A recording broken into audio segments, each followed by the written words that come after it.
Y'all like our intro song? Girl, the intro be hitting. That's Amika J. And that's Rush. That's her single Rush. Hey. Yes. Thank you, Amika girl. We love our intro song. Mhm. So welcome to another episode of Real Women, Real Talk. I Hey. am your host, Shavon Carter, and I am joined by my beautiful sister and host. My name is Trenace. Trenace Richardson, known as Nikki to some. I'm feeling kind of fresh today. And we are Real Women. Hey, and Real Women Talk. We did that. Yes, we do. And Mhm. we are so excited to come to you with another fabulous episode. This is episode 5. No, We episode on, 5. we Wow. on 5. Wow. We here. Wow, look at Wow. that. We are rocking and rolling. So if this Mhm. is your first time joining us, welcome. Welcome to the circle. Welcome to the space.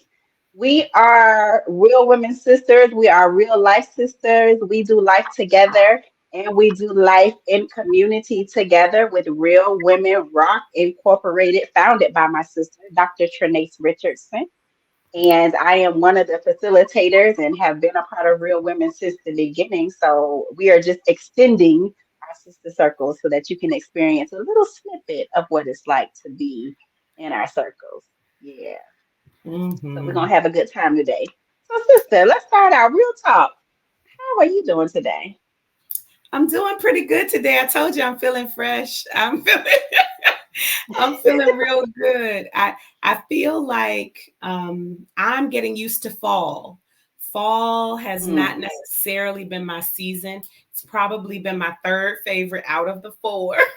So I don't like layering up, but I'm loving the fresh, crisp air and then how it's really nice at the time of this taping. It's really nice in the afternoon. So it's been really nice for me to get outside in the mornings, walk my fur baby. So I'm feeling good, energized. So, sister, what's going on with you? Real talk. Real talk. I'm doing good. I'm feeling good today. It's a beautiful day. I had a good weekend, nice relaxing time. Oh, Um, good. watch football. I love football. So I'm feeling good today. Good, good. It's nice when you get a weekend that kind of allows you to get ready for your week instead of being Exactly. all over the place. Yeah. Yeah. And the last couple of weekends have been really busy. So Hmm. it just felt good to slow down and not have anything on the agenda for the weekend. So yeah, Hmm. I'm feeling good. Good, good. I'm glad you're doing good. Yeah. Okay. So, sister, real talk. Hmm. I was thinking about this on my drive home from work today, Hmm. and I was feeling nostalgic, just thinking back to when we were growing up back in the 90s when we used to listen to Ooh. the radio, right? Mhm. And we used to have cassette tapes Oh my God. Oh my God. that we would put in our tape recorders. Hmm. And I don't know if you did this, but I will Girl. share. But I would put the cassette tape in the tape recorder. I would listen to the radio, and I had to wait for my song to come on so that I Hmm. can press record Wow.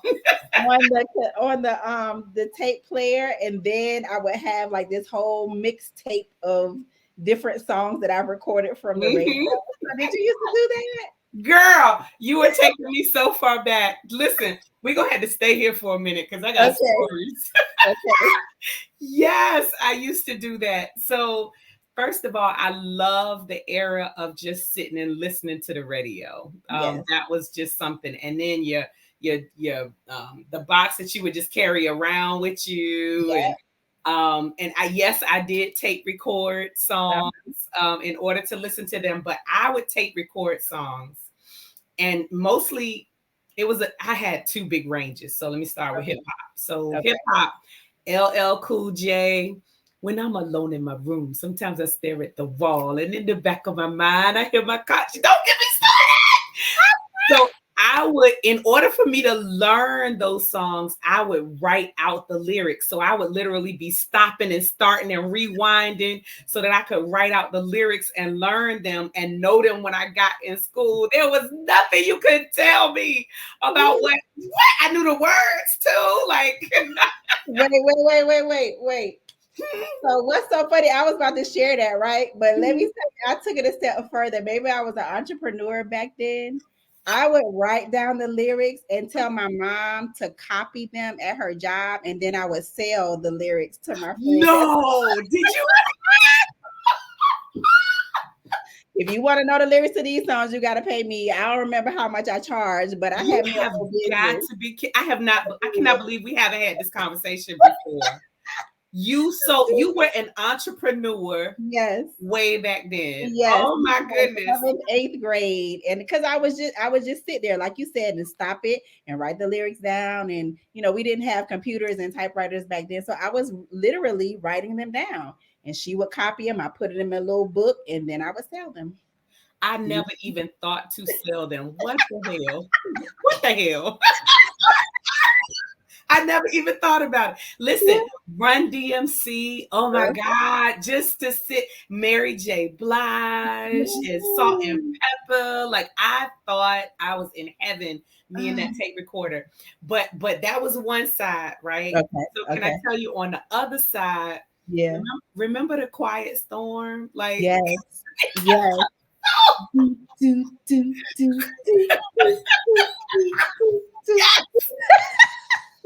So that's one of them. One of them is that one, and then the other one, Quiet Storm blowing away.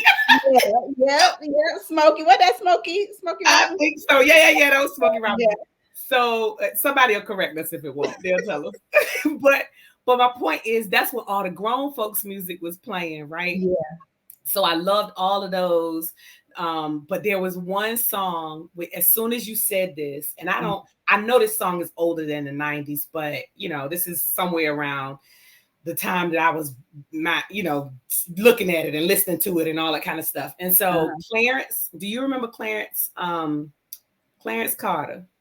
Clarence Carter. Ooh, I be stroking. That's what I be doing. Did you know that? Oh my God. I be stroking. That's what I be doing. I be stroking. The fact that you know that's you, my sister. Oh my gosh. That used to be my song. I stroke it to the east. I stroke it to the west.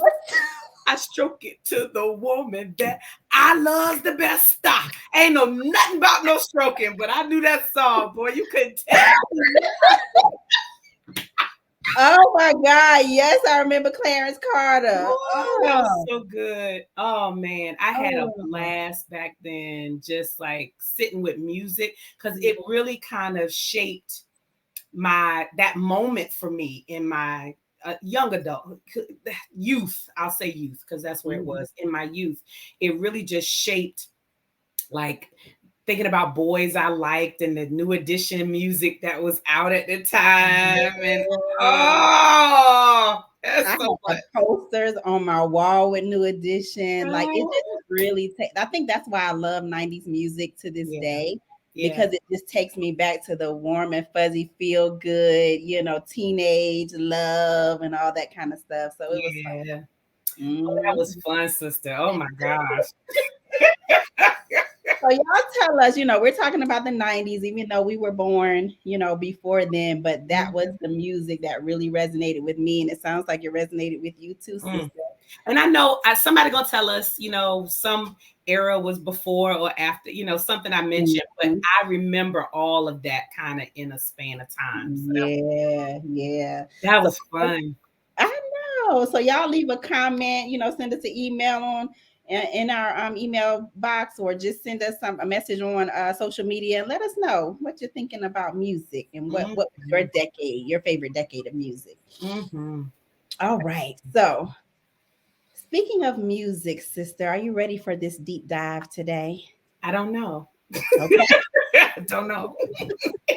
I don't know. It's gonna get a little heavy. But we're gonna navigate through it because I think it is something that I really wanted us to talk about. It's been on social media, on YouTube, on the different shows, radio shows, podcasts. Kirk Franklin. Mm, mm, So if you haven't heard, Kirk Franklin released a short documentary on YouTube. I think it was in September or late September, early October, mhm, uh, as a prelim to his album that was released on October 6th. So the documentary is called Father's Day, which is, mhm, I believe, the title of the album as well. And in this documentary, he learns that at 53 years old, the man that he thought was mm. his biological father Oof, was not mm, at 53 years old. Now, this man had passed away. The man he thought was his father had passed away. mhm, He died thinking that Kirk hated him mm, because he dealt with so much, resentment and all these feelings because his who he thought was his father wasn't there for him. mhm, mhm, But mhm. at 53 years old, he learned through some really interesting events that happened. You got to watch the documentary, it's on YouTube. Yeah. And he learned who his biological father really was, Mr. Rick. Mhm, So he chronicles that in this short documentary. And he confronted his biological mother, mhm. who he took two DNA tests. Yep. DNA don't lie, y'all. Two DNA tests, and unfortunately, she denied the results, which were 99.999% 99999. that Mr. Rick was his father, but she denied those results. Mhm. So if you haven't seen this documentary, I highly encourage you to watch it because it's really good It and really it is. touches on the realities of what goes on in so many of our households and our families, Yeah. especially in the African American community. So what I wanted to talk about, sister, today is whether you've experienced or witnessed the effects of a family secret. Ooh, Today we're talking about secrets, family secrets.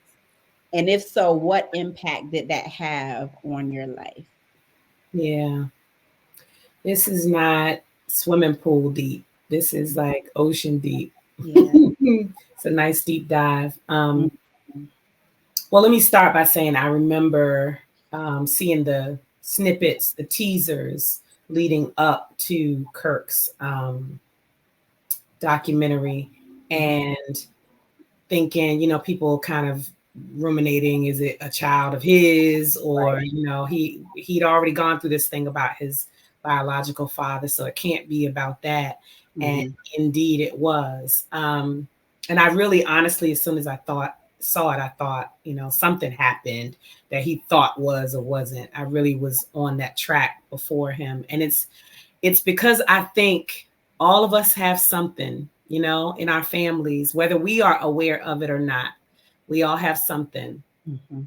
And so if I had to just dive deep and share on this here podcast, I think I would start with me being molested Mm. by family members. Mm. And the fact that um, I was, just as a little bit of backstory, I probably was about 8 or 9 when it started. I Mhm. don't really know for sure because I spent a little time blocking it out. Mm. Um, but coming back to it in later years, that feels like about the time. And it lasted for years because what happened is one of my uncles um, started, Mm. and he never got caught he didn't get caught for a very long time. Mhm. And so I would get babysat at my grandmother's house, and all of my uncles lived there. And so one of them would just take me into a room and we talked on this the last episode about me writing, so I've put some of this in that book uh, Mhm. that I'm writing. But that would happen. He would take me into a room for years that I can recall. It would just happen maybe once or twice a month. for years when I stayed at my grandmother's. Well, it got to the point where he did get caught, but he got caught by one of my cousins. And instead of one of my older cousins telling on him, one of my other cousins started molesting me as well. Oh my God. And so so that lasted a bit longer.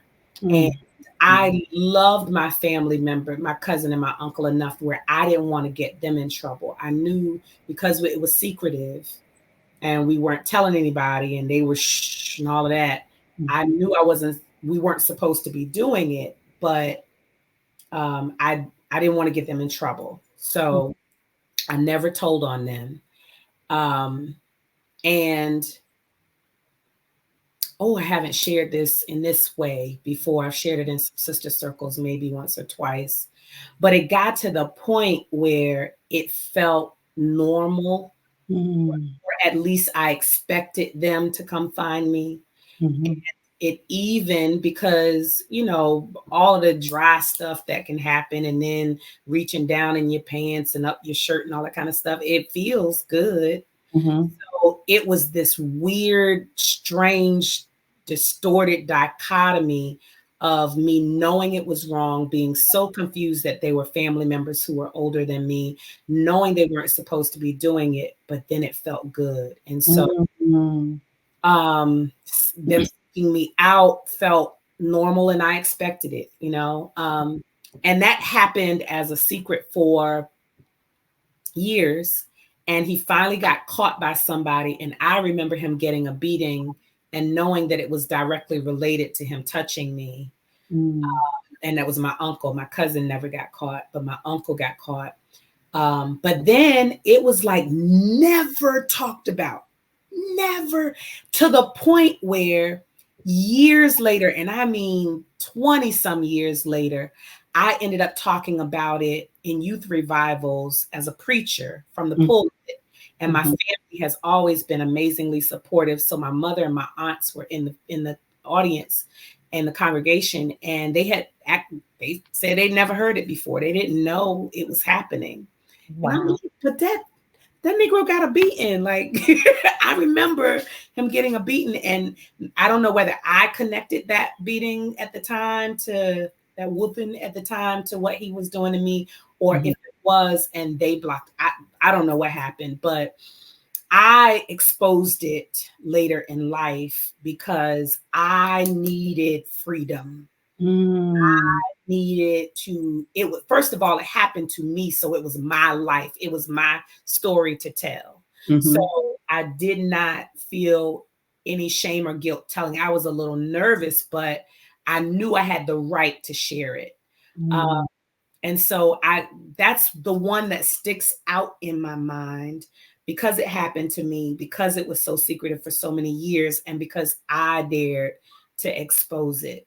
But yeah, that's the one I remember. Wow, that is major. One, thank you for sharing that, because the sad part is that happens in so many households. Like, heard it over and over again, how many times that has happened to women, because that too is a part of my story. Wow. Not to the extent of yours, but being touched by an uncle when I was probably about five years old, not understanding what it meant. I didn't even connect the dots until I was an adult that something bad had happened to me, when I started going to therapy. And it was just something I never told anybody. I never told my mom. Nobody knew. So it was a huge secret. And I think it didn't register that this was something that I needed to talk about, Yeah. But it impacted me, like you said, awakening those feelings so young, not understanding how to navigate that. And it turned into promiscuous activity at a age. Like, I just was seeking that pleasure because it was awakened so early. But it was one of those things, like you said, the family secret, that I just never said anything. Yeah.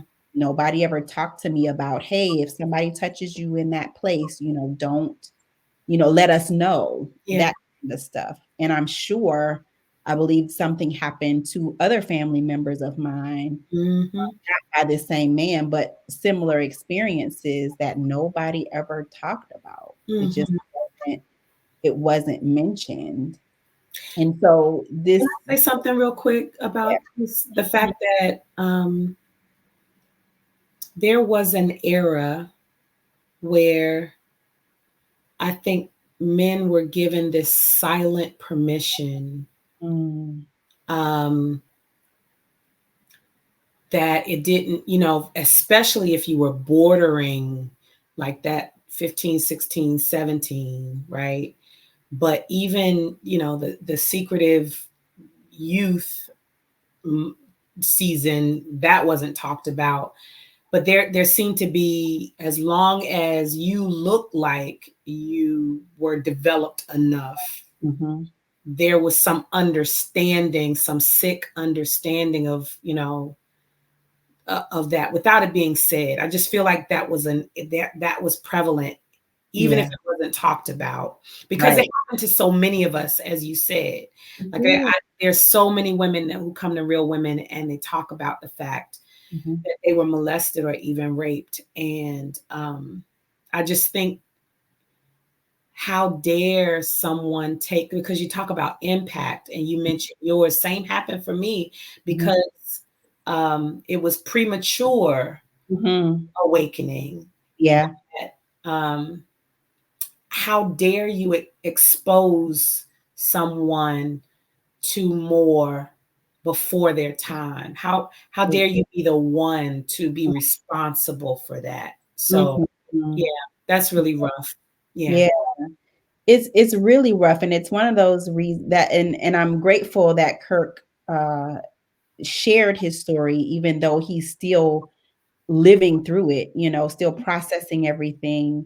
But he's sharing his story because I think it's so important for us to share these kind of things and to talk about the importance of not holding on to secrets Yeah. because of what it does to the individual and what it can do to the family. Mm-hmm. And I think, especially like you were saying, in our generations before us, it was almost the norm. And many of us were taught, don't tell nobody your business, keep everything in the house, don't say anything. But there's an impact to that. Like, Yeah.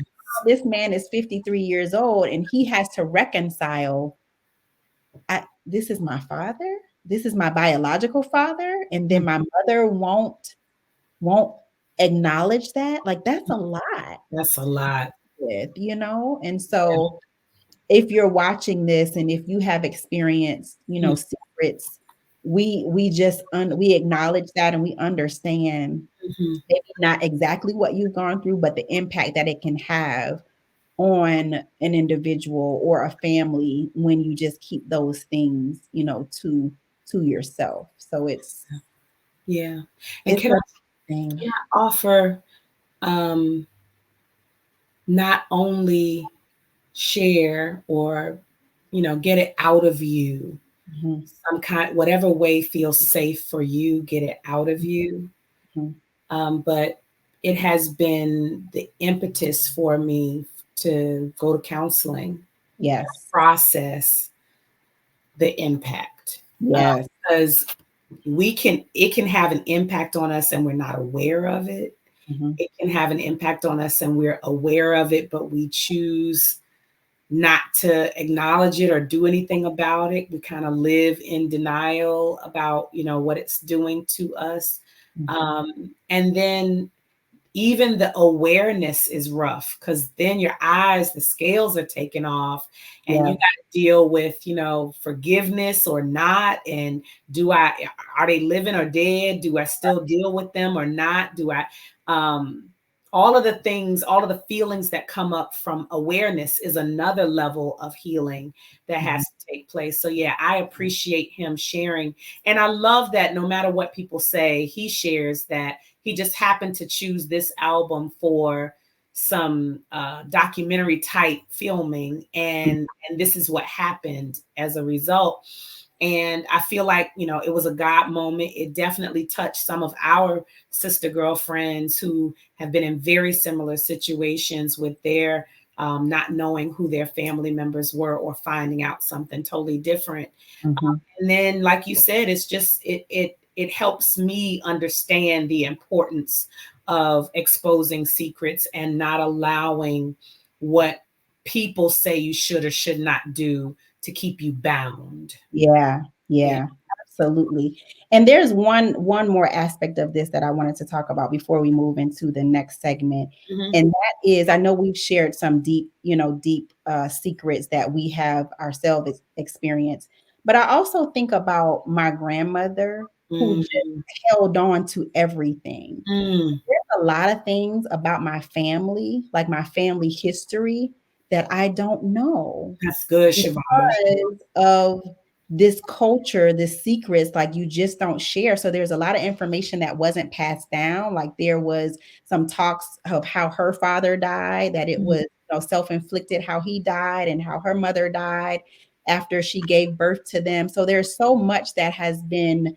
said, but I don't know the facts about my family mm. because of that secretive culture. So that's another thing that came up for me as I was thinking about secrets in the family. Whew, you just opened up a whole nother, because for me, what that says is I have a responsibility to Hmm. be more open. Yes.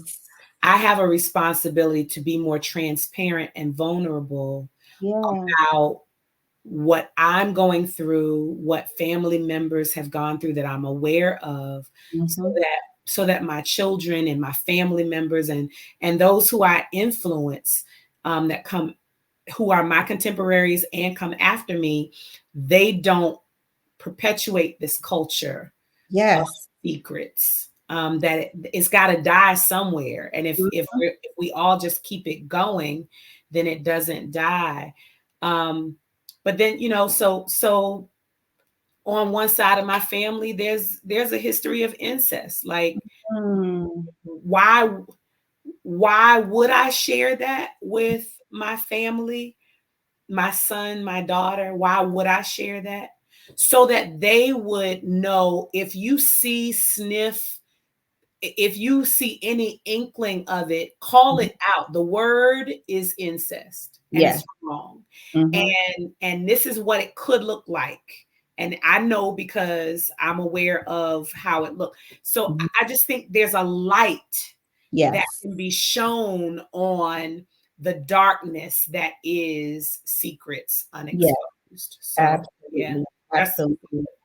Yeah, because when I think about my grandmother and all of her sisters, everybody's passed away. So we don't know now. There's no one that we can ask.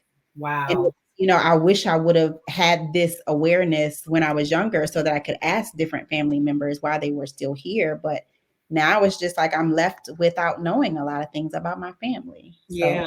So And yeah. if you think about Kirk, like, because his mom was unwilling to acknowledge it, Right.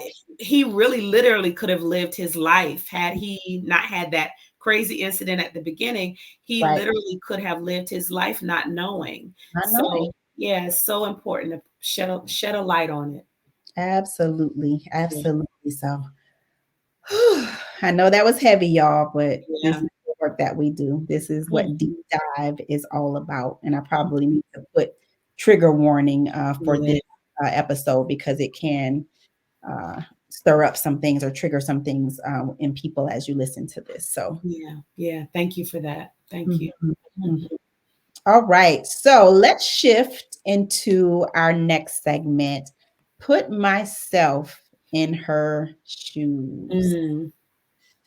Okay, sister, we got a scenario today. It's a doozy. And Oh wow. Okay. I I love your scenarios though. I'm telling you, I'm here for it. I'm here for it.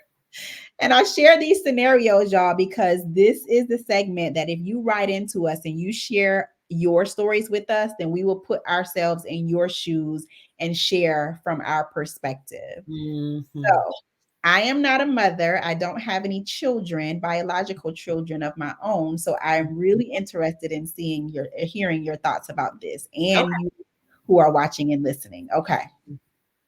So Katie and her daughter MJ were at the park, Mm-hmm. and it was them and a birthday group.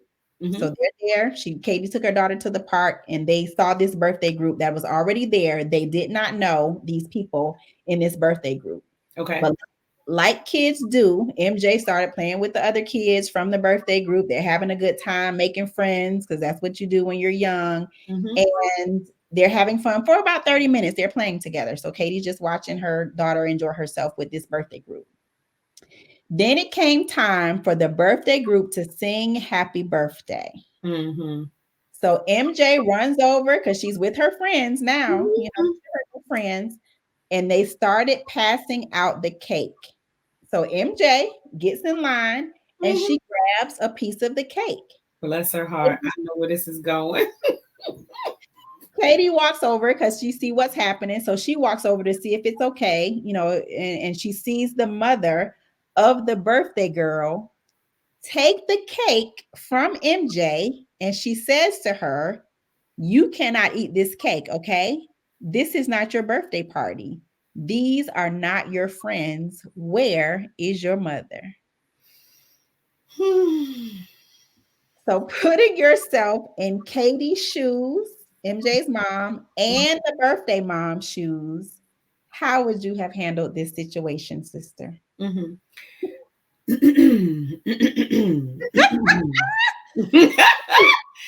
So no, first, honestly, I don't even have an issue with what was said. Okay. Maybe perhaps if I'm there in the moment, putting myself in her shoes, how it was said to my daughter, Okay. maybe that would be an issue. But for her to take the cake from my daughter, I'm now looking at how you took it. Did you snatch it? Did you like there's a whole moment there when there's contact between me, you, my daughter, and this cake, right? Yeah. So that's my first issue. When I see you start snatching or taking something from my daughter, I'm in like mama mode, mama bear mode. So I'm over there checking, and you say I see that it's starting to happen, that she's saying she's taking it. Putting myself in her shoes, I really do respect other people's space. So I first pull my daughter to the side because this is a party. They're not going nowhere for a minute. Right. So I pull MJ to the side, and in putting myself in her shoes, I would explain to my daughter the difference between her friends that she's known for a long time and these kids that she just met. And that because they were already here together having a party, that you just met them, we weren't invited to that party. And people have parties for folks with the folks that they know really well. So I would explain that. I would let her know we're gonna go and get our own cake and ice cream. Where you want to go, baby? We will go where you want. We will pick up your friends, the ones who we will pick them up, and we will go get some ice cream and some cake. So I would make it okay with her. But before I left, before I leave, I'm making sure my baby okay first. But before I leave, I'm going back to that mama. And I'm not going to have a moment like, we're not going to do anything crazy. I just want to have a conversation to let her know that my daughter is however many years old she is. She did not she had already started playing with the kids. She did not understand. And so you should have found me. You should have talked to me instead of talking to my child the way that you did. If there was a problem at any point, you could have looked. I didn't go anywhere. I was right here. So you could have, because I wouldn't have put myself in her shoes. I would have been right there watching it. Just like, public playgrounds and all playgrounds and all of that. So I would have had an adult conversation with her to let her know there was another way she could have handled that. I'm not even going to tell her what she could have done with her cake and allow my daughter to, because we don't want your cake no way. My grandmama said, My grandmama said, "Don't eat other people's food," and so especially people we don't know. So that's probably what I would have told my daughter too. We don't know them babies, so we don't need to eat their cake. Right. But yeah, I would have done both. And I'm Okay. curious, even without you having, even though you are child free, like what would you have done? So if I am Katie,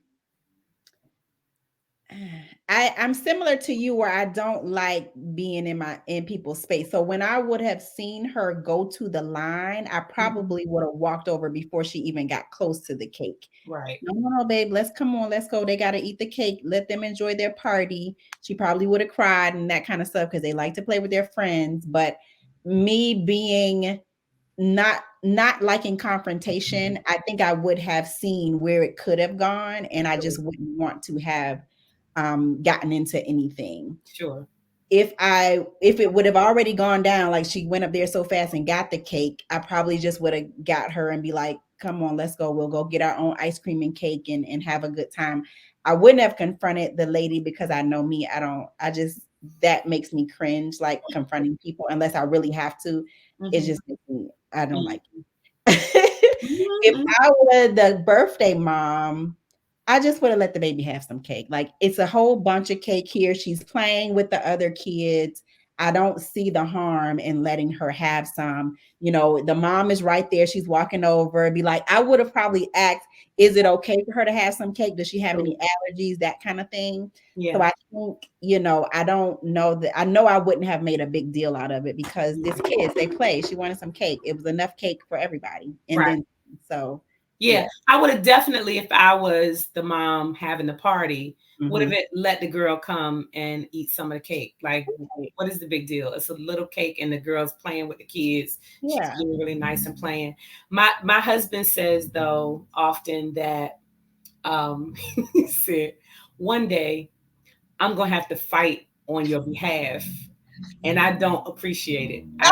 I really wish that you would just sit your happy tail down somewhere because I want to have the conversation. Okay. I don't necessarily want to be confrontational, but I want to have a conversation. That's So I'll be in a movie theater and people are talking loud and I'm not the one who ignores it. I'm the one who goes, listen, you're trying to watch the movie. And it's like, do you need me to fight? Like this? So say something. Yeah. So I would have to say something. I know I would have to say something, but I would try to be as friendly and cordial as possible, just to make it clear, like there was another way you could have done this. Got you. Okay. All right. I love it. So leave us a comment. Let us know how you would have handled that situation. Put yourself in both of the mom's shoes and let us know what you would have done. Somebody's gonna be laying on hands. I know it in the comments. Touch my baby. Oh my goodness. All right. So, sir, this has been so good and it is going by so fast. Oh my goodness. The last segment, which is our spiritual nugget. Oh my goodness. We are here. We are here. Yeah. So what for us today? So just thinking about everything we've been talking about, our spiritual nugget is just, what can we leave with that would inspire us or encourage us, maybe a little uplift. And this was heavy. This was a heavy one. I think we found our way. But we started with some 90s music and, something that brought us joy and levity. And we kind of ended in a place, where we explored a lighter side. The word that comes up for me is light. That's the word that comes up for me in two different ways, right? That when things are heavy, when things are serious, when things are disappointing, when things are have you down and depressed and disappointed, that you would find space in your life to make it lighter. That you would find moments of joy that make what is heavy in your life lighter. It is up to us, as hard as it feels, because we can't control everything around us. It feels like we have no control over what has us down, what is weighing on us. But we always have a choice in our thought life to shift something into some space, even if it's just for a moment in our thought life, to shift to a space that brings us joy. And that might lead us to an action or a connection that brings us joy. But whatever that step is, pre-plan it. Take some time in advance to think, when I am down, where will I go? What will I do? What will I think? What will I turn on? What music will I play? All of that. So that when you are heavy, you bring yourself, you choose to come to a lighter space. And then the last thing is, when things are dark and secretive and isolating, traumatic, things that you have kept inside, darkness is a place where secrets reside. And so exposure is light. So to expose secrets, to share, to go to a counselor, to share with someone you trust, to get in a real women's sister circle, somewhere where you can release and expose what's going on inside of you, so you can let some light in. Because darkness is heavy, right? So whether we are talking about dark secrets or whether we are talking about heavy feelings, I pray that we would find light and light. Come on. Yeah. Come up with these, sister. Yes. Girl, God and us talking. Right? God and us talking. Yeah, because you can feel lighter. Yeah. Yeah. And you can feel lighter. Like, all of that is available to us. We get to choose. That is so good. I really hope those of you who are watching and listening will let that simmer in your spirit. Light and light.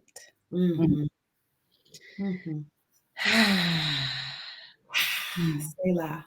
Selah. All right, y'all. This has been another amazing episode of Real Women, Real Talk. Because we are real women. And real women talk. Yeah. Yeah. Love you, sister. Love you too, sister. This was good. Y'all take care. Bye, y'all. Bye.